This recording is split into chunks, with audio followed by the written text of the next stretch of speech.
ಕಳೆದ 2 ಅವಧಿಗಳಲ್ಲಿ ಶಿವರಾಮ್ ಕಾರಂತರವರು ಬರೆದಂತಹ ಬೆಳಗಿನ ತಾಣ ಜಯಪುರ ಪಾಠವನ್ನು ಅಭ್ಯಾಸ ಮಾಡಿದ್ದಾರೆ. ಈ ಸಮಯದಲ್ಲಿ ಲೇಖಕರ ಪರಿಚಯ, ಅವರು ಬರೆದಂತಹ ಪ್ರಮುಖ ಕೃತಿಗಳು, ಅವರಿಗೆ ಸಂದಿರುವ ಪ್ರಶಸ್ತಿಗಳು, ಅವರು ಬರೆದಂತಹ ಪ್ರವಾಸ ಕಥನಗಳು, ಪ್ರವಾಸ ಕಥನ ಅಂದ್ರೇನು, ಆತ್ಮಚರಿತ್ರೆ ಅಂದ್ರೇನು ಎನ್ನುವಂಥ ವಿಚಾರವನ್ನು ವಿಸ್ತಾರವಾಗಿ ಕಳೆದ 2 ಅವಧಿಗಳಲ್ಲಿ ನೀವು ತಿಳ್ಕೊಂಡಿದ್ದೀರಿ. ಹಾಗೆಯೇ ಹಂಬೇರ ಎನ್ನುವಂಥದ್ದು ಏನು, ಅದು ಹಿಂದೆ ಯಾರಿಂದ ಅಥವಾ ಯಾವ ರಾಜಮನೆತನದಿಂದ ನಿರ್ಮಿತವಾಗಿತ್ತು ಮತ್ತು ಹಂಬೇರ ಎನ್ನುವುದು ಜಯಪುರದ ರಾಜಧಾನಿ ಆಗಿತ್ತು ಎಂಬ ವಿಚಾರಗಳ ಬಗ್ಗೆ ತಿಳ್ಕೊಂಡಿದೆ. ಅದರ ಜೊತೆಗೆ ಇವರ ಸ್ನೇಹಿತರಾಗಿರುವಂಥ ರೈ ಅವರ ಮನೆಗೆ ಎಲ್ಲಿತ್ತು, ಅಲ್ಲಿಯ ಬೆಳಗಿನ ವೇಳೆಯಲ್ಲಿ ನೀರನ್ನು ಕಾಯಿಸುವ ಅವಶ್ಯಕತೆ ಏಕೆ ಇರಲಿಲ್ಲ ಎಂಬ ಸಂಗತಿಗಳನ್ನು ತಿಳ್ಕೊಂಡ್ರಿ. ಸುಮಾರು 100 ವರ್ಷಗಳ ಹಿಂದೆ ನಿರ್ಮಿತವಾಗಿರುವಂಥ ಈ ಒಂದು ಜಯಪುರ ಎಂಬ ನಗರ ಮತ್ತು ಅದರ ರಸ್ತೆಗಳು ಹೇಗಿತ್ತು, ಆ ಜಯಪುರದಲ್ಲಿ ಇರುವಂತಹ ಮನೆಗಳಾಗಿರ್ಬೋದು, ಅಂಗಡಿಗಳಾಗಿರ್ಬೋದು, ಅವುಗಳ ರಚನೆ ಹೇಗಿತ್ತು, ದೇಶೀಯ ಮತ್ತು ಸ್ವಂತ ಶೈಲಿಯನ್ನು ಹೊಂದಿದ್ರೂ ಸಹ ವ್ಯತ್ಯಾಸ ಇಲ್ಲದೆ ಅದು ಹೇಗಿತ್ತು ಎನ್ನುವಂಥ ಅಂಶಗಳನ್ನು ಸಹ ನಾವು ತಿಳ್ಕೊಂಡಿದ್ದೀವಿ. ಅದರ ಜೊತೆಗೆ ಜಯಪುರದ ಜನ ಎಂಥವರು, ಅವರ ವೈಶಿಷ್ಟ್ಯ ಏನು, ಅವರು ಎಂತಹ ವಸ್ತ್ರಗಳನ್ನು ಧರಿಸ್ತಾ ಇದ್ರು, ಜಯಪುರದ ಮಹಿಳೆಯರು ಧರಿಸ್ತಾ ಇದ್ದಂತಹ ವಸ್ತ್ರಗಳು ಯಾವುವು, ಅವರಿಗೆ ಇಷ್ಟವಾಗುವಂಥ ಬಣ್ಣಗಳು ಯಾವುವು, ಅದೇ ರೀತಿಯಾಗಿ ಪುರುಷರ ವೇಷಭೂಷಣಗಳು ಹೇಗಿರ್ತಾ ಇದ್ವು, ಅವರು ಧರಿಸುವಂತಹ ಮುಂಡಾಸು ಅದು ಎಷ್ಟು ಅಳತೆ ಇರ್ತಾ ಇತ್ತು, ಅದರ ಬಣ್ಣ ಎಂಥದ್ದು, ಎಷ್ಟು ಬಣ್ಣಗಳು ಇರ್ತಾ ಇತ್ತು ಎನ್ನುವಂಥ ಅಂಶಗಳನ್ನು ಸಹ ಇಂದಿನ ಅವಧಿಯಲ್ಲಿ ನೀವು ತಿಳ್ಕೊಂಡಿದ್ದೀರಿ. ಹಾಗಾದರೆ ಇವತ್ತು ಆ ಪಾಠದ ಮುಂದುವರೆದ ಭಾಗವಾಗಿ ನೋಡೋದಾದ್ರೆ ನೋಡಿ, ಅರಮನೆಯ ಮೊದಲ ಅಂತಸ್ತಿನಲ್ಲಿ ಪುಟ್ಟ ದೇವಾಲಯವಿದೆ. ಹಂಬೇರ ಬೆಟ್ಟದಲ್ಲಿ ಕೋಟೆಗಳು ಇವೆ ಅಂತ ನೋಡಿದ್ರೆ, ಅದೇ ರೀತಿಯಾಗಿ ಈ ರಜಪೂತ ಮನೆತನದವರು ನಿರ್ಮಿಸಿಕೊಂಡಂತಹ ಒಂದು ಅರಮನೆ ಇರ್ತಾ ಇತ್ತು. ಆ ಅರಮನೆಯಲ್ಲಿ ಏನಿತ್ತು, ಮಹಡಿಗಳು ಇರ್ತಾ ಇತ್ತು. ಆ ಮಹಡಿಗಳಲ್ಲಿ ಸಭಾಂಗಣ ಇರ್ತಾ ಇತ್ತು. ದೇವಾಲಯಗಳು ಮತ್ತು ದೇವಾಲಯಗಳ ಒಳಗಡೆ ಸಭಾಂಗಣ ಇರ್ತಾ ಇತ್ತು. ನೋಡಿ, ಅರಮನೆಯ ಮೊದಲ ಅಂತಸ್ತಿನಲ್ಲಿ, ನೆಲಮಹಡಿ ಬಿಟ್ಟು ಮೊದಲ ಅಂತಸ್ತಿನಲ್ಲಿ ಪುಟ್ಟ ದೇವಾಲಯವಿದೆ. ಒಂದು ಚಿಕ್ಕದಾಗಿರುವಂತಹ ಒಂದು ದೇವಾಲಯ ಇದೆ. ಈ ಪುಟ್ಟ ಮಂದಿರ ಚಿತ್ರ ಕೆಲಸಗಳಿಂದ ಕೂಡಿದ ಹಾಲುಗಲ್ಲಿನ ರಚನೆಯಿಂದ ಕೂಡಿದೆ. ಈ ಪುಟ್ಟ ಮಂದಿರ ದೇವಸ್ಥಾನ ಚಿತ್ರ ಕೆಲಸಗಳಿಂದ ವಿವಿಧ ರೀತಿಯ ಚಿತ್ರಗಳನ್ನ ಆ ದೇವಸ್ಥಾನದ ಗೋಡೆಗಳ ಮೇಲೆ ಕೆತ್ತಲಾಗಿದೆ. ಹಾಗಾದ್ರೆ ಆ ಗೋಡೆ ಯಾವುದು? ಹಾಲುಗಲ್ಲಿನ ರಚನೆ. ಹಾಲುಗಲ್ಲು ಅಂತ ಅಂದ್ರೆ ಹಿಂದಿನ ಅವಧಿಯಲ್ಲಿ ಹೇಳಿದ್ವಿ, ಅಮೃತ ಶಿಲೆಯಿಂದ ನಿರ್ಮಿತವಾಗಿರುವಂತ ಒಂದು ದೇವಸ್ಥಾನ ಆಗಿದೆ. ಆ ಅಮೃತ ಶಿಲೆಯ ಕಲ್ಲಿನ ಮೇಲೆ ಅಥವಾ ಅಮೃತ ಶಿಲೆಯ ಮೇಲೆ ಸುಂದರವಾಗಿರುವಂತಹ ಚಿತ್ರಗಳು, ಕಲಾಕೃತಿಗಳನ್ನ ಬಹಳ ಸೊಗಸಾಗಿ ರಚಿಸುವಂತ ಶಿಲ್ಪಿಗಳು ಕೆತ್ತಿದ್ರು. ಗೋಡೆಗಳೆಲ್ಲವೂ ಹಾಲುಗಲ್ಲಿನವೇ.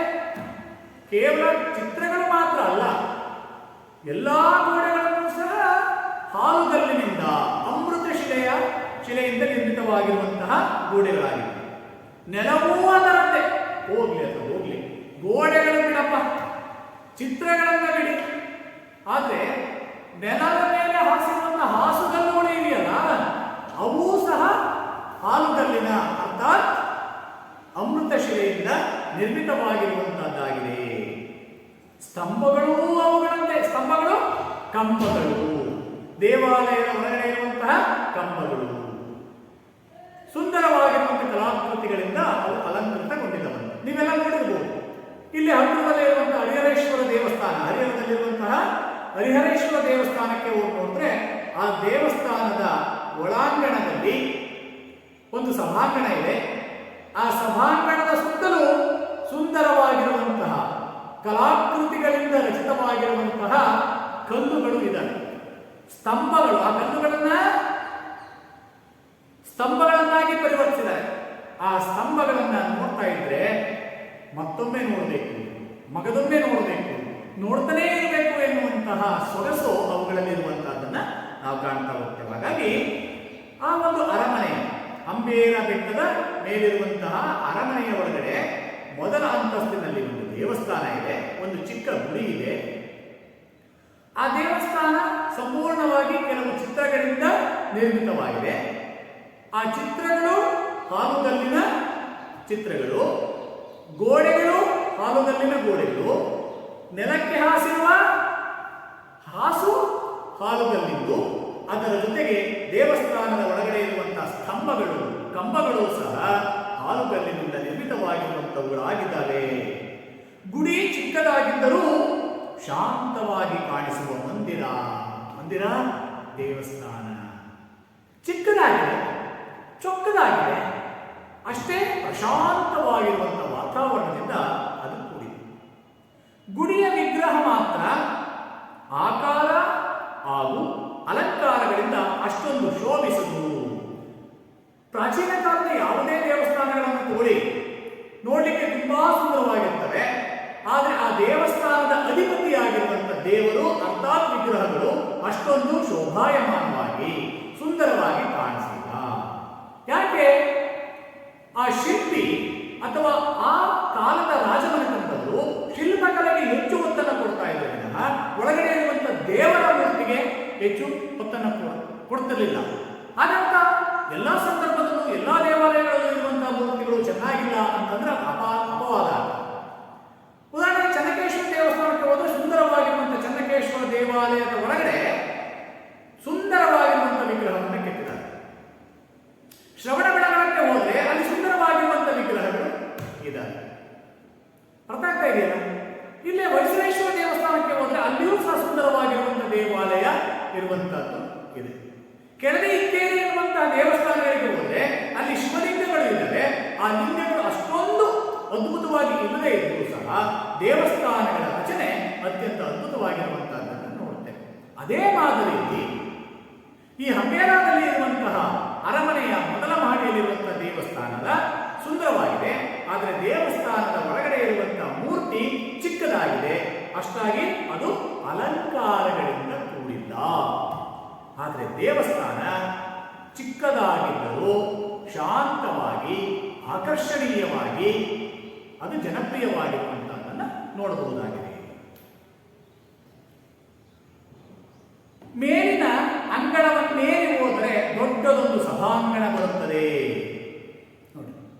ಅದನ್ನ ಬಿಟ್ಟು ಇನ್ನೊಂದು ಮಹಡಿಗೆ ಹೋಗ್ತಾ ಇದ್ದಾಗನೇ ಒಂದು ದೊಡ್ಡದಾಗಿರುವಂತಹ ಸಭಾಂಗಣ ಎಲ್ಲಾ ಜನರು ಒಂದೆಡೆ ಸೇರಿ ಚರ್ಚಿಸುವುದಕ್ಕೆ, ನರ್ತಿಸುವುದಕ್ಕೆ, ಸಭೆ ಸಮಾರಂಭಗಳನ್ನ ಮಾಡುವುದಕ್ಕೆ ಆ ಒಂದು ಏನಿದೆ ಸಭಾಂಗಣ.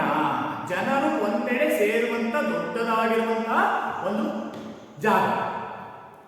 ಇದು ವಿಶಾಲವಾದ ಹಾಲುಗಲ್ಲಿನ ರಚನೆ ನೋಡಿ. ದೇವಸ್ಥಾನ ಮಾತ್ರ ಅಲ್ಲ, ದೇವಸ್ಥಾನದ ಒಳಗಡೆ ಇರುವಂತಹ ಶಿಲ್ಪಗಳು ಮಾತ್ರ ಅಲ್ಲ, ಕಂಬಗಳು ಮಾತ್ರ ಅಲ್ಲ, ಹಾಸುಗಲ್ಲುಗಳು ಮಾತ್ರ ಅಲ್ಲ, ಆ ಸಭಾಂಗಣವನ್ನು ಸಹ ಹಾಲುಗಲ್ಲಿನಿಂದ ನಿರ್ಮಿಸಲಾಗಿದೆ. ಅದರ ಚಾವಡಿ ಮೇಲ್ಭಾಗ, ಅದರ ಚಾವಡಿ ರಜಪೂತಾನದ ಶೈಲಿಯ ಕಮಾನು ಮತ್ತು ಕಂಬಗಳು ತುಂಬಾ ಲಲಿತವಾಗಿದ್ದು ಪರಸ್ಪರ ಹೊಂದಿಕೊಂಡು ಈ ರಚನೆಗೆ ಚೆಲುವನ್ನು ನೀಡಿವೆ. ಇಲ್ಲಿ ಬಹಳ ಪ್ರಮುಖವಾಗಿರುವಂತಹ ಒಂದು ಅಂಶ ಇದೆ. ರಜಪೂತರ ಕಾಲದಲ್ಲಿ ಇದ್ದಂತಹ ಒಂದು ಶೈಲಿ ಏನಿದೆಯಲ್ಲ, ಶೈಲಿ ಅಂದ್ರೆ ರೀತಿ ಅಂತ ಕರಿತೀವಿ. ಇನ್ನೊಂದು ಶೈಲಿ ಅಂದ್ರೆ ಸ್ಟೈಲ್ ಅಂತ ಕರಿತೀವಿ, ಸ್ಟ್ರಕ್ಚರ್ ಅಂತ ಕರೀತಾರೆ. ಆ ಶೈಲಿ ಕಮಾನು ಅಂತಂದ್ರೆ ನೀವು ಕೆಲವು ಸಂದರ್ಭಗಳಲ್ಲಿ ನೋಡಿರ್ತೀವಿ ಅಂತ ಅಂದ್ಕೊಂಡಿದೆ. ಇದು ದೇವಸ್ಥಾನ ಅಂತಂದ್ರೆ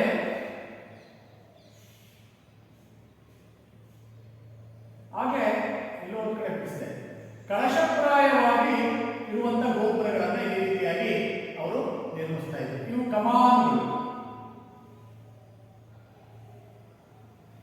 ಈ ತರ ಕಮಾನುಗಳನ್ನ ಮತ್ತು ಕಂಬಗಳು ತುಂಬಾ ಆಕರ್ಷಣೀಯವಾಗಿ ಲಲಿತವಾಗಿದ್ದು ನೋಡೋದಕ್ಕೆ ತುಂಬಾ ಸುಂದರವಾಗಿ ಕಾಣ್ತಾ ಇದ್ದು ಪರಸ್ಪರ ಹೊಂದಿಕೊಂಡು ಒಂದಕ್ಕೊಂದು ಸೇರಿಕೊಂಡು ಈ ರಚನೆಗೆ ಚೆಲುವನ್ನು ನೀಡಿವೆ. ಚೆಲುವು ಸೌಂದರ್ಯ, ಚೆಲುವು ಸೊಬಗು. ಈಗಾಗಲೇ ಹೇಳಿದ್ದೀವಿ, ಕನ್ನಡದ ಒಂದೊಂದು ಶಬ್ದಕ್ಕೆ ವಿಶೇಷ ಅರ್ಥಗಳು ಇರುವಂತಹದ್ದನ್ನು ನೋಡ್ತೇವೆ.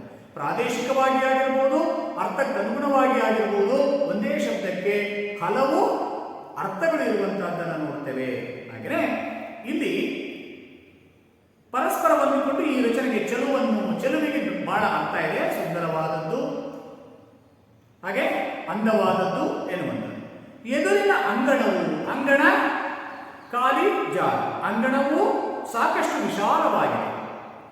ಇಲ್ಲಿಂದ ಮೂರನೆಯ ಅಂತಸ್ತಿಗೆ ಹೋದರೆ ರಾಜರ ಅಂತಃಪುರವನ್ನು ನೋಡಬಹುದು.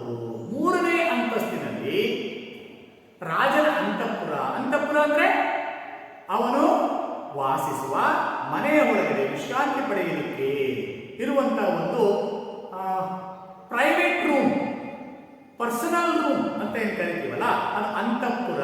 ಅಂತಃಪುರ ಅಂತಂದ್ರೆ ತನ್ನ ಕುಟುಂಬದೊಂದಿಗೆ ಕಾಲ ಕಳೆಯುವಂತ ಒಂದು ಸ್ಥಳ ಅಂತ ತಿಳ್ಕೊಂಡು, ಇಲ್ಲಿಂದ ಮೂರನೇ ಅಂತಸ್ತಿಗೆ ಹೋದರೆ ರಾಜರ ಅಂತಃಪುರವನ್ನು ನೋಡಬಹುದು. ಇಲ್ಲಿನ ಕೆಲವು ಭಾಗಗಳಲ್ಲಿ ಚಂದ್ರಕಾಂತ ಶಿಲೆ, ಚಂದ್ರಕಾಂತ ಶಿಲೆಯ ಸುಂದರ ಮಂಟಪಗಳಿವೆ. ಇದೂ ಸಹ ಅಮೃತ ಶಿಲೆಯಷ್ಟೇ ಪ್ರಸಿದ್ಧಿಯನ್ನ, ಸೌಂದರ್ಯಕ್ಕೆ ಹೆಸರಾಗಿರುವಂತಹ ಇನ್ನೊಂದು ಕಲ್ಲು. ಚಂದ್ರಕಾಂತ ಶಿಲೆ ಅಂದ್ರೆ ಚಂದ್ರನ ಹಾಲಿನಂತಹ ಬಣ್ಣವನ್ನು ಹೊಂದಿರುವಂತಹ ಶಿಲೆಗಳು ಅಂತ ಕರೀತೇವೆ. ಅಮೃತ ಶಿಲೆ ಕಲ್ಲು ಹೇಗಿರುತ್ತಲ್ಲ ಅದೇ ರೀತಿಯಾಗಿ ಚಂದ್ರನ ಹಾಲು ಬಣ್ಣದ ಬೆಳಕು ಹೇಗಿರ್ತದೋ ಆ ರೀತಿಯ ಬಣ್ಣವನ್ನ ಈ ಚಂದ್ರಕಾಂತ ಶಿಲೆ ಅಥವಾ ಕಲ್ಲು ಎನ್ನುವಂತಹದ್ದು ಇದೆ. ಅದರಿಂದ ನಿರ್ಮಿಸಿರುವಂತಹ ಮಂಟಪಗಳು ಇದೆ. ಉದಾಹರಣೆಗೆ ನಮ್ಮ ಐಕ್ಯ ಮಂಟಪದ ಬಳಿ ಹೋದ್ರೆ ಅಲ್ಲಿ 2 ಮಂಟಪಗಳು ಇರುವಂತಹದ್ದನ್ನ ನೋಡ್ತೇವೆ. ಸುಂದರವಾಗಿರುವಂತಹ ಕಲಾಕೃತಿಗಳಿದಾವಲ್ಲ, ಆ ರೀತಿಯಾಗಿ ಇಲ್ಲಿ ಚಂದ್ರಕಾಂತ ಶಿಲೆಯಿಂದ ನಿರ್ಮಿಸಿರುವಂತಹ ಸುಂದರ ಮಂಟಪಗಳಿವೆ. ಶಿಲೆಯನ್ನು ಕೆತ್ತಿ ಬಣ್ಣದ ಕಲ್ಲುಗಳಿಂದ ಕೊರೆದು ತುಂಬಿಸಿದ ಲತಾ ಪುಷ್ಪಗಳ ಚಿತ್ರಾವಳಿಗಳೂ ಇವೆ. ಲತಾ ಬಳ್ಳಿಗಳು ಅಂತ ಆ ಕಲ್ಲಿನಲ್ಲಿಯೇ ಸುಂದರವಾಗಿರುವಂತಹ ತರು ಲತೆಗಳನ್ನ ಚಿತ್ರಿಸಿರುವಂತಹದ್ದು ಅಲ್ಲಿಗೆ ಚಿತ್ರಕಾರರ ಒಂದು ಹೆಗ್ಗಳಿಕೆಗೆ ಕಾರಣ ಆಗಿರುವಂತಹದ್ದನ್ನ ನಾವು ಕಾಣ್ತೇವೆ. ಇನ್ನೊಂದೆರಡು ಚಾವಡಿಗಳು, ಚಾವಡಿಗಳು ಮೇಲ್ಭಾಗ, ಮೇಲ್ಚಾವಡಿ, ಉಪ್ಪರಿಗೆ ಅಂತ ಕರೀತೇವೆ. ನಾವೇನಂತೇವೆ ಅದಕ್ಕೆ RCC ಅಂತ ಕರಿತೀವಿ, ಮಹಡಿ ಅಂತ ಕರಿತೇವೆ. ಚಾವಡಿಗಳು ಕನ್ನಡಿಯ ಚೂರುಗಳನ್ನು ಸುಣ್ಣದ ಗಾರೆಯಲ್ಲಿ ಅಂಟಿಸಿ ಚಿತ್ರ ವಿಚಿತ್ರ ಪ್ರತಿರೂಪಗಳನ್ನು ನಿರ್ಮಿಸಿ ಅಲಂಕರಿಸಿದಂತಹ ಕಂಬ. ಅದು ಎಂತಹ ಕಂಬಗಳು ನೋಡಿ. ಶಿಲೆಯನ್ನು ಕೆತ್ತಿ ಬಣ್ಣದ ಕಲ್ಲುಗಳಿಂದ ಕೊರೆದು, ಶಿಲೆಗಳನ್ನು ಕೆತ್ತಿ ದೊಡ್ಡ ದೊಡ್ಡವಾಗಿರುವಂತಹ ಕಲ್ಲುಗಳನ್ನ ಕಂಬಗಳನ್ನಾಗಿ ಕೆತ್ತಿ ಆ ಕಲ್ಲಿಗೆ, ಕೊರೆದ ಕಲ್ಲಿಗೆ ಸುಣ್ಣದ ಗಾರೆಯನ್ನು ಅಂಟಿಸಿ, ಸುಣ್ಣವನ್ನೆಲ್ಲ, ಗಾರೆ ಅಂತಂದ್ರೆ ಸಿಮೆಂಟ್, ಈಗ ನಾವು ಬಳಸ್ತೀವಲ್ಲ ಸಿಮೆಂಟ್ ಅಂತ, ಹಾಗೆ ಹಿಂದೆ ಸುಣ್ಣದಿಂದ ಮಾಡಿದಂತ ಗಾರೆ ಇರ್ತಾ ಇತ್ತು. ಉದಾಹರಣೆಗೆ ನೀವು ಚಂದ್ರವಳ್ಳಿ ತೋಟಕ್ಕೆ ಹೋದ್ರೆ ಅಲ್ಲಿ ಇಂತಹ ಸುಂದರವಾದ ಸುಣ್ಣದ ಗಾರೆಯನ್ನು ಕಾಣಬಹುದು. ಹಾಗೆಯೇ ಚಿತ್ರದುರ್ಗದ ಕೋಟೆಯ ಒಳಗಡೆ ಹೋದ್ರೆ ಅಲ್ಲಿ ಅಕ್ಕ ತಂಗಿಯ ಮನೆ, ಹೊಂಡ ಮತ್ತು ಮನೆ ಎನ್ನುವಂಥದ್ದಿದೆ. ಅದನ್ನೂ ಸಹ ಸುಣ್ಣದ ಗಾರೆಯಿಂದ ನಿರ್ಮಿಸಿರುವ ಗೋಡೆಗಳಾಗಿವೆ. ಇವತ್ತು ಅದು ನಶಿಸಿ ಹೋಗಿರಬಹುದು, ಆದರೆ ಎಷ್ಟು ಗಟ್ಟಿಮುಟ್ಟಾಗಿರ್ತಾ ಇತ್ತು ಎನ್ನುವಂಥದ್ದಕ್ಕೆ ಚಿತ್ರದುರ್ಗದ ಕೋಟೆ ಹಾಗೂ ಚಂದ್ರವಳ್ಳಿಯ ತೋಟದಲ್ಲಿರುವಂತಹ ಇಂತಹ ಕರಕುಶಲವಾಗಿರುವಂತಹ ಕೆಲಸಗಳನ್ನ ನಾವಲ್ಲಿ ಕಾಣಬಹುದಾಗಿದೆ. ಹಾಗೆ ಆ ಕಂಬಗಳಿಗೆ ಸುಣ್ಣದ ಗಾರೆಯನ್ನು ಅಂಟಿಸಿ, ಮರಳು, ಸುಣ್ಣ ಮತ್ತು ಇನ್ನೇನೇನ ಹಾಕಿ ಮಾಡ್ತಾ ಇದ್ರು ಗೊತ್ತಿಲ್ಲ, ಅಂತ ಗಾರೆಯನ್ನ ತಯಾರಿಸಿ ಅಂಟಿಸಿ ಚಿತ್ರ ವಿಚಿತ್ರವಾದ, ಚಿತ್ರ ವಿಚಿತ್ರ ಜೋಡುಂಡಿ, ಚಿತ್ರ ಸುಂದರವಾದ, ವಿಚಿತ್ರ ಅಂದ್ರೆ ಇನ್ನೂ ಸುಂದರವಾದದ್ದು ಅಂತ ಅಂದ್ಕೋಬಹುದು. ಇದುವರೆಗೂ ನೀವು ನೋಡದೇ ಇರುವಂತ ಚಿತ್ರಗಳನ್ನ, ವಿಶೇಷವಾಗಿರುವಂತಹ ಚಿತ್ರಗಳನ್ನ ಅಲ್ಲಿ ಅಂಟಿಸಿದ್ದಾರೆ. ಪ್ರತಿರೂಪಗಳನ್ನು ನಿರ್ಮಿಸಿ ಅಲಂಕರಿಸಿದಂತಹ ಕಂಬ, ಸುಂದರವಾಗಿ ಅಲಂಕರಿಸುವ, ಈಗ ತಾನೇ ಅಲಂಕರಿಸುವ ಕಂಬಗಳಂತೆ ಹಿಂದೆ ನಿರ್ಮಿಸಿರುವಂತಹ ಕಂಬಗಳು ಕಂಗೊಳಿಸುತ್ತಿವೆ ಅಂತ ಅರ್ಥ.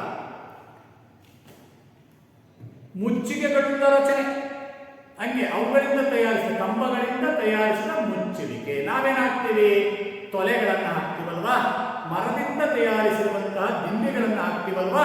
ಆದರೆ ಹಿಂದೆ ಆ ಒಂದು ಅಂತಃಪುರದ ಚಾವಡಿಗೆ ಕಂಬಗಳಿಂದ ತಯಾರಿಸಿರುವಂತಹ ಸುಂದರ ಕಲಾಕೃತಿಗಳುಳ್ಳ ಕಂಬಗಳಿಂದ ಆ ಚಾವಡಿ ರಚನೆಯಾಗಿದೆ. ಅಂತೆ ಕತ್ತಲಿನಲ್ಲಿ ದೀವಿಗೆ ಒತ್ತಿಸಿದಾಗ, ದೀವಿಗೆ ಅಂದ್ರೆ ದೀಪ, ಪಂಜು, ದೀಪ, ದೀವಿಗೆ ಒತ್ತಿಸಿದಾಗ ಲಕ್ಷೋಪಲಕ್ಷ ಈ ಗಾಜಿನ ತುಣುಕುಗಳು ಎಲ್ಲಿದ್ದಾವೆ?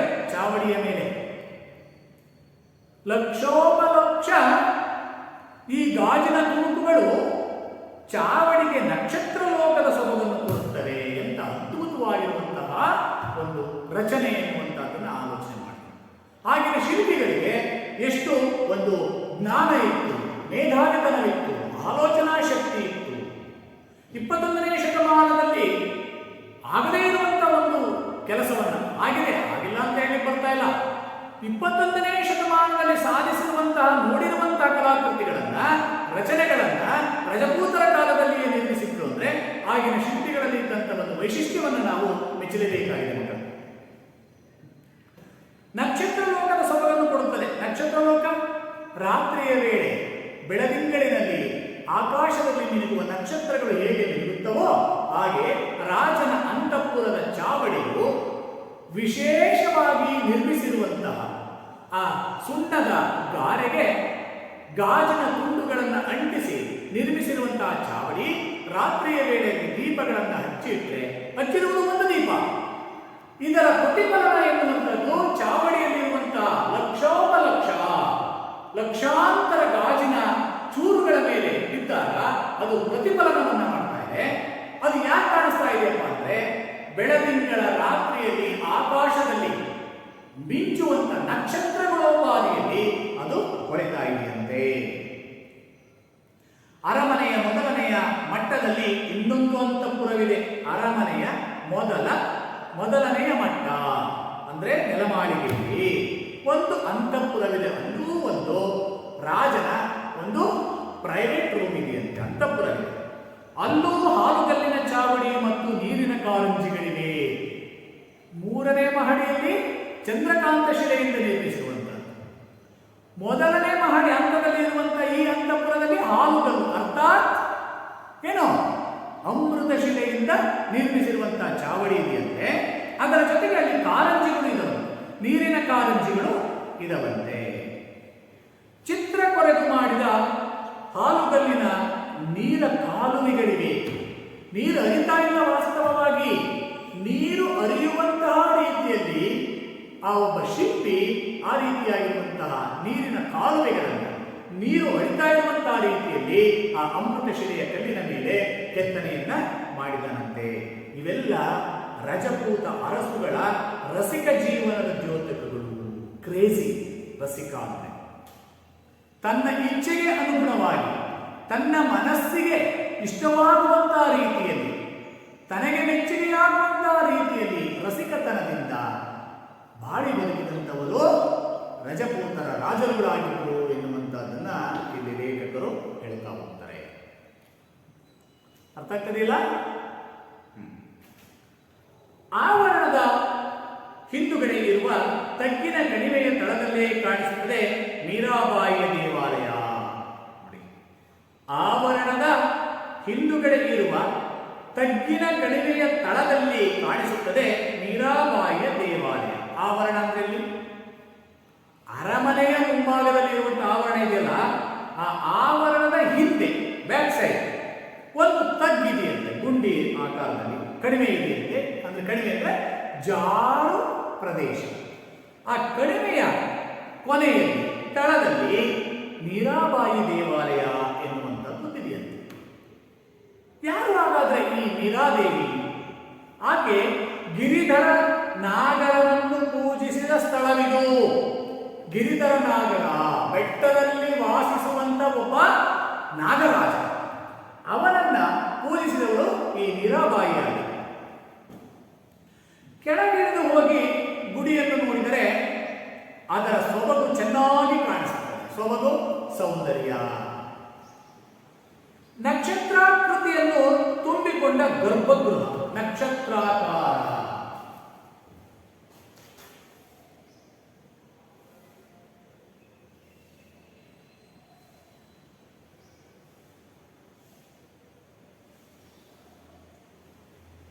ಅದು ನನಗೆ ಬಿಡಿಸಲಿಕ್ಕೆ ಬರದೇ ಇರಬಹುದು. ಅದರ ಆಕಾರ ಎನ್ನುವಂಥದ್ದು ನಕ್ಷತ್ರಾಕಾರದಲ್ಲಿ ಓಡಿಸ್ತಾ ಹೋಗ್ತಾರೆ. ಹೇಳಿ, ನಕ್ಷತ್ರ ನೋಡಿದಿರಲ್ಲಪ್ಪ ಆ ರೀತಿಯಾಗಿ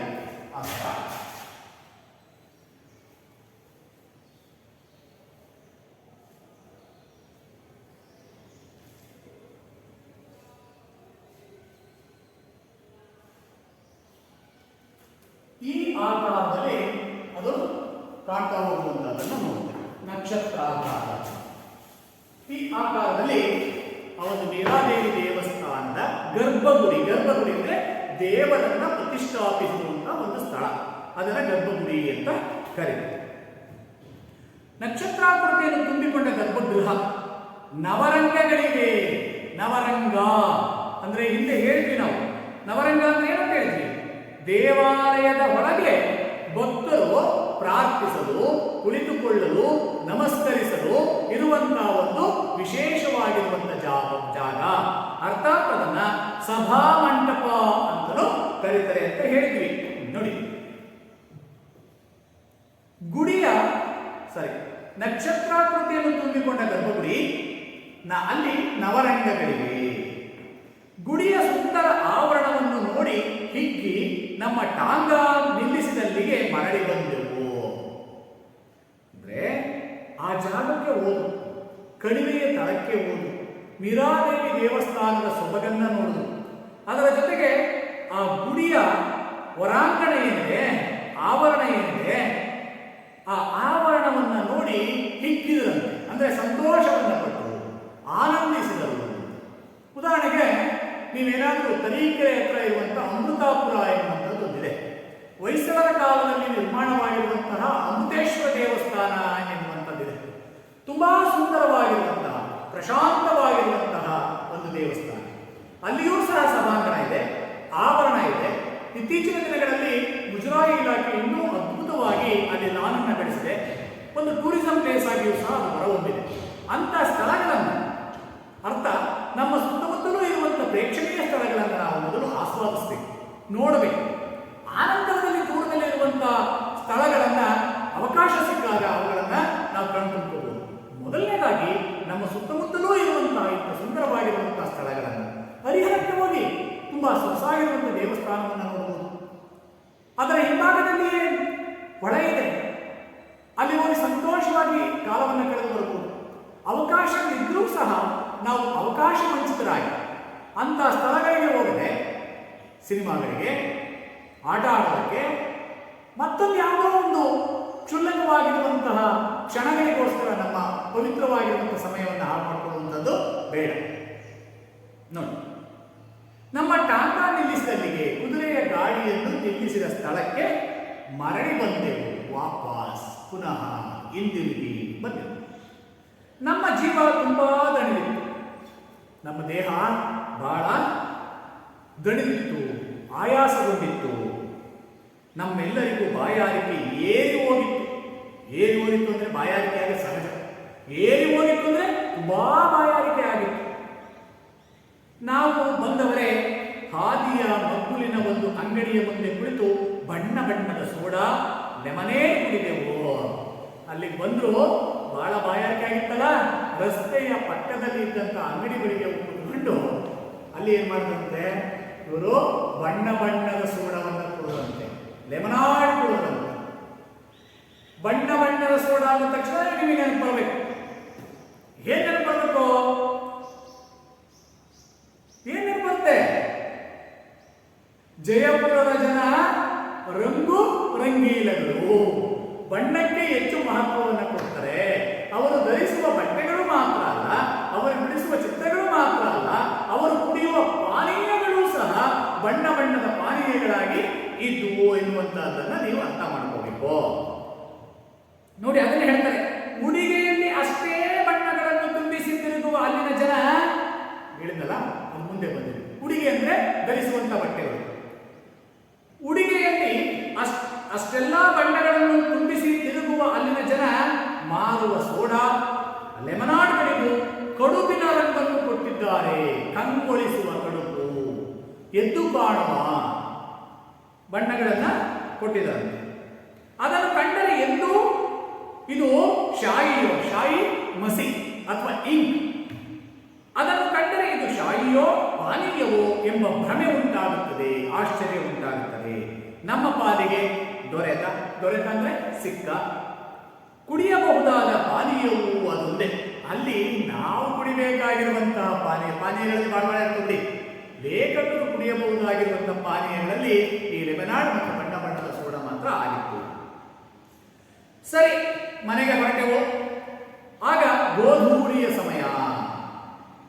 ಲೇಖಕರು ಮತ್ತು ಅವರ ಸ್ನೇಹಿತರು ಮನೆಗೆ ಹೋದರು. ಮನೆಗೆ ಹೋಗುವ ಸಮಯ ಗೋಧೂಳಿಯ ಸಮಯ. ಏನು ಗೋಧೂಳಿ ಅಂದ್ರೆ? ಗೋಧೂಳಿ ಅಂದ್ರೆ ಒಂದು ಊರಿಗೆ ಒಂದು ಗೋಮಾಳ ಅಂತ ಇರ್ತದೆ. ದನಗಳನ್ನ ಮೇಯಿಸಲಿಕ್ಕೆ ಊರಿನಿಂದ ತುಂಬಾ ದೂರದಲ್ಲಿ ಒಂದು ಜಾಗ ಇರ್ತದೆ. ಮೊದಲು ಆ ಒಂದು ಗೋಧೂಳಿಯಲ್ಲಿ ನಿಲ್ಲಿಸಿಕೊಂಡು ಆ ನಂತರ ಕಾಡುಗಳಿಗೆ ಮೇಯಿಸಲಿಕ್ಕೆ ಹೋಗ್ತಾರೆ. ಸೊ ಕಾಡಿನಿಂದ ದನಗಳು ಮೇದು ಸಂಜೆಯ ವೇಳೆಗೆ ಬರ್ತವೆ. ಯಾವಾಗ ಬರ್ತವೆ? ಸಂಜೆ. ಸೂರ್ಯ ಮುಳುಗುವುದರೊಳಗೆ ದನಗಳನ್ನ ಮನೆಗೆ ಹೊರಟು ಬರಬೇಕಾಗುತ್ತದೆ. ಆ ಸಂದರ್ಭದಲ್ಲಿ ದನಗಳು ಮನೆಗೆ ಬರುವ ಅವಸರದಲ್ಲಿ ಆ ಮಣ್ಣನ್ನ ಮೇಲಕ್ಕೆ ಎದ್ದು ಬರುತ್ತೆ. ಕಾಲಿನ ಅಡಿಯಿಂದ ಕಾಲನ್ನು ಇಟ್ಟ ತಕ್ಷಣವೇ ಮಣ್ಣು ಬರುತ್ತದೆ. ಅದು ಸಂಜೆಯ ಸೊಬಗನ್ನ ಇನ್ನಷ್ಟು ಹೆಚ್ಚು ಮಾಡ್ತದೆ.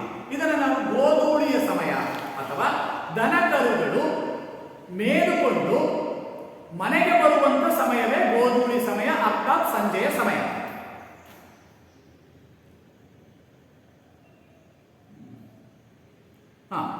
ಟಾಂಗಾ ಕುದುರೆ ಮೆಲ್ಲಗೆ ನಮ್ಮ ಮಾನವೀಯ ಹೊರೆಯನ್ನು ಎಳೆದುಕೊಂಡು ಸಾಗುತ್ತಿತ್ತು. ಮಾನವೀಯ ಹೊರೆಯ ನಮ್ಮ ಭಾರವನ್ನ ಕುದುರೆ ಗಾಡಿ ಸಹಿಸಿಕೊಂಡು ಎಳ್ಕೊಂಡು ಹೋಗ್ತಾ ಇತ್ತು. ಇಲ್ಲಿಂದ ಮುಂದೆ ತುಂಬಾ ಹೊಲಗಳಲ್ಲಿ ಕೋಳಿ, ಕಾಗೆಗಳಿಗಿಂತ ಅಗ್ಗವಾಗಿ ಕಾಣಿಸುವ ನವಿಲಿನ ಹಿಂಡು. ನಿಜ ನವಿಲುಗಳ ರಾಜ್ಯದಲ್ಲಿ ಬಣ್ಣದ ಕಣ್ಣು ಹುಟ್ಟಲು ರಜಪೂತಾನದ ಸ್ತ್ರೀಯರಿಗೆ ಬೇರೆ ಪ್ರೇರಣೆ ಬೇಕಿಲ್ಲ. ನೋಡಿ, ನಮ್ಮನ್ನೆಲ್ಲ ನೋಡಿದ್ರೆ ಎಲ್ಲಿ ನೋಡಿದ್ರು ಕೋಳಿಗಳು, ಕಾಗೆಗಳು, ಹದ್ದುಗಳು, ರಣಹದ್ದುಗಳು ನೋಡ್ಲಿಕ್ಕೆ ಸಿಗ್ತವೆ. ಆದರೆ ಇಲ್ಲಿ ಮಾತ್ರ, ಇಲ್ಲಿ ಅಂದ್ರೆ ಜಯಪುರದ ಆ ಒಂದು ಅರಮನೆಯಿಂದ ಅರ್ಥಾತ್ ಅಂಬೇಲದಿಂದ ಮೀರಾಬಾಯಿ ದೇವಸ್ಥಾನವನ್ನ ದರ್ಶನವನ್ನು ಮಾಡಿಕೊಂಡು ಮುಂದೆ ಬಂದ್ರೆ ಆ ದಾರಿ ಉದ್ದಕ್ಕೂ ಹೊಲಗಳು ಕಾಣಿಸ್ತವಂತೆ. ಆ ಹೊಲಗಳಲ್ಲಿ ಏನ್ ಕಾಣ್ತವೆ? ಕಾಗೆ ಮತ್ತು ಕೋಳಿಗಳ ಬದಲಾಗಿ ನವಿಲುಗಳ ಹಿಂಡುಗಳೇ ಸಿಗ್ತವಂತೆ. ಹಿಂಡು ಅಂದ್ರೆ ಗುಂಪಾಗಿ ವಾಸಿಸುವ ನವಿಲುಗಳೇ ಅಲ್ಲಿ ಕಾಣಿಸ್ತವಂತೆ. ಅಗ್ಗವಾಗಿ ಕಾಣಿಸುವ ನವಿಲಿನ ಹಿಂಡು. ನಿಜ, ನವಿಲುಗಳ ರಾಜ್ಯದಲ್ಲಿ ಬಣ್ಣದ ಕಣ್ಣು ಹುಟ್ಟಲು ಇಂತಹ ಸುಂದರವಾಗಿರುವಂತಹ ಬಣ್ಣದ ನವಿಲುಗಳ ಸೌಂದರ್ಯವನ್ನ ಸೂಸುವಂತಹ ಈ ರಾಜ್ಯದಲ್ಲಿ ಬಣ್ಣವನ್ನ ಪ್ರೀತಿಸುವ ಮಹಿಳೆಯರ ಪ್ರೇರಣೆಗೆ ಇನ್ನೇನ್ ಬೇಕು ಅಂತ ಲೇಖಕರು ಹೇಳ್ತಾರೆ. ಮರುದಿನ ಬೆಳಗ್ಗೆ ಅಲ್ಲಿಗೆ ಸಮೀಪವಾಗಿರುವ ಜಂತ್ರ ಮಂತ್ರ ನೋಡಲು ಹೋದೆವು. ಜಂತರ್ ಮಂತ್ರ ಎನ್ನುವಂತ ಒಂದು ಮಾಯಾಲೋಕ. ಆ ಲೋಕವನ್ನ ನೋಡ್ಲಿಕ್ಕೆ ಹೊರಟರು. ಜಂತ್ರ ಮಂತ್ರ ಹಳೆಯ ಕಾಲದ ಖಗೋಳ ವಿಜ್ಞಾನದ ಪರಿಶೀಲನಾಲಯ. ಹಳೆಯ ಕಾಲದ, ಹಿಂದಿನ ಕಾಲದ ಖಗೋಳ, ಆಕಾಶದಲ್ಲಿ ಘಟಿಸುವ ವಿಚಿತ್ರ ಘಟನೆಗಳನ್ನು, ನಕ್ಷತ್ರಗಳ ಚಲನೆಯನ್ನ ವೀಕ್ಷಿಸುವುದಕ್ಕೆ ಇರುವಂತಹ ಒಂದು ಆಲಯ, ಒಂದು ಮನೆ, ಒಂದು ವಿಶೇಷವಾಗಿರುವಂತಹ ಜಾಗ. 400-500 ವರ್ಷಗಳ ಪೂರ್ವದಲ್ಲಿ, ಸುಮಾರು 400-500 ವರ್ಷಗಳ ಹಿಂದೆ ಖಗೋಳಶಾಸ್ತ್ರಜ್ಞರು ಗ್ರಹ, ಸೂರ್ಯ, ಚಂದ್ರ, ತಾರಮಂಡಲಗಳನ್ನು ಅಳೆದು ಪರಿಶೀಲಿಸಿ ನೋಡುವ ಸಲುವಾಗಿ ಇಲ್ಲಿ ವಿಚಿತ್ರವಾದ ಸಾಧನಗಳನ್ನು ನೆಟ್ಟಿದ್ದಾರೆ. ದುರ್ಬಿನ್ನುಗಳಂತೆ ಕರಿತೀವಲ್ಲ, ಅವುಗಳನ್ನು ವಿಶೇಷವಾಗಿರುವಂತಹ ಸಾಧನಗಳ ಮೂಲಕ ಚಂದ್ರ, ಸೂರ್ಯ, ನಕ್ಷತ್ರಗಳು, ನಕ್ಷತ್ರಗಳ ಪುಂಜ, ಕಾಲ ಅರ್ಥಾತ್ ಸಮಯ, ಇವುಗಳನ್ನ ಪರಿಶೀಲಿಸುವುದಕ್ಕಾಗಿ, ಲೆಕ್ಕ ಹಾಕುವುದಕ್ಕಾಗಿ ಆ ಒಂದು ಆಲಯದಲ್ಲಿ, ಜಂತರ್ ಮಂತರ್ ಎನ್ನುವಂತಹ ಜಾಗದಲ್ಲಿ ಎಂಬಲ್ಲಿ ವಿಶೇಷವಾಗಿರುವಂತಹ ಸಾಧನಗಳನ್ನು, ಉಪಕರಣಗಳನ್ನು ನೆಟ್ಟಿದ್ದಾರೆ. ಇಂತಹ 18 ವಿಧದ ಸಾಧನಗಳು, ವಿಚಿತ್ರ ರಚನೆಗಳಿವೆ. ಗಳಿಗೆ ಅಳೆಯುವುದಕ್ಕೆ, ಗಳಿಗೆ ಸಮಯವನ್ನು ಅಳೆಯುವುದಕ್ಕೆ ಪ್ರತಿಯೊಂದು ತಿಂಗಳಲ್ಲೂ ಸೂರ್ಯ ನಕ್ಷತ್ರಗಳ ಗತಿ ಚಲನೆಯನ್ನ ಪರಿಶೀಲಿಸುವುದಕ್ಕೆ ಇನ್ನೇನು ಏರ್ಪಾಡುಗಳಿವೆ? ಅರ್ಥ ಆಗ್ತಾ ಇದೆಯಲ್ಲ?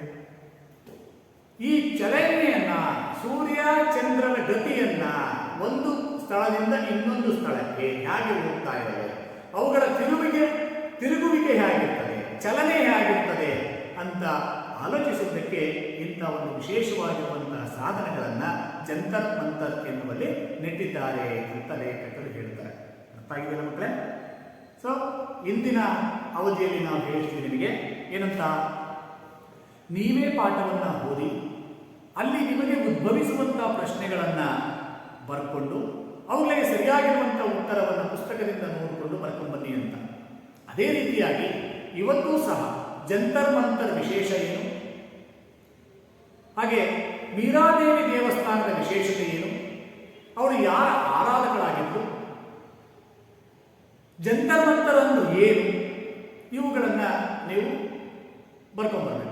ಅದರ ಜೊತೆಗೆ ಈ ಕೋಟೆಯ ಪಕ್ಕದಲ್ಲಿದ್ದಂಥ ಅರಮನೆಯ ತಳಮಹಡಿ, ಮೊದಲ ಮಹಡಿ, ಎರಡನೇ ಮಹಡಿ ಮತ್ತು ಮೂರನೇ ಮಹಡಿಯಲ್ಲಿ ಇರುವಂಥ ವಿಶೇಷತೆಗಳು ಏನು, ದೇವಸ್ಥಾನಗಳು ಹೇಗಿವೆ, ಯಾವುದರಿಂದ ರಚನೆಯಾಗಿದೆ. ಈಗಾಗಲೇ ನಾವು 2 ರೀತಿಯ ರಚನೆಗಳನ್ನು ನೋಡಿದ್ವಿ. ಒಂದು ಹಾಲುಕಲ್ಲಿನ ಅರ್ಥಾತ್ ಅಮೃತಶಿಲೆಯ ಕಲ್ಲುಗಳಿಂದ ನಿರ್ಮಿಸಿರುವಂತಹ ದೇವಾಲಯ, ಅದೇ ರೀತಿಯಾಗಿ ಇನ್ನೊಂದು ಚಂದ್ರಕಾಂತ ಶಿಲೆಯಿಂದ ನಿರ್ಮಿತವಾಗಿರುವಂತಹ ದೇವಸ್ಥಾನಗಳು ಅಲ್ಲಿದ್ದಾವೆ ಎನ್ನುವಂತಹದ್ದನ್ನು ನೋಡಿ.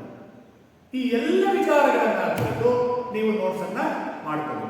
ಅದನ್ನು ಹೋಮ್ವರ್ಕ್ ರೀತಿಯಲ್ಲಿ ಮೊದಲು ಬರ್ಕೊಂಡು ತದನಂತರದಲ್ಲಿ ನಿಮ್ಮ ಈ ಪುಸ್ತಕದ ಕೊನೆಯಲ್ಲಿ ಬರುವಂತಹ ಭಾಷಾಭ್ಯಾಸದಲ್ಲಿ ಇರುವ ಪ್ರಶ್ನೆಗಳಿಗೆ ಸರಳವಾಗಿ ಅರ್ಥಗರ್ಭಿತವಾಗಿ ಉತ್ತರವನ್ನು ಬರಲಿಕ್ಕೆ ನಿಮಗೆ ಸುಲಭ ಆಗ್ತದೆ.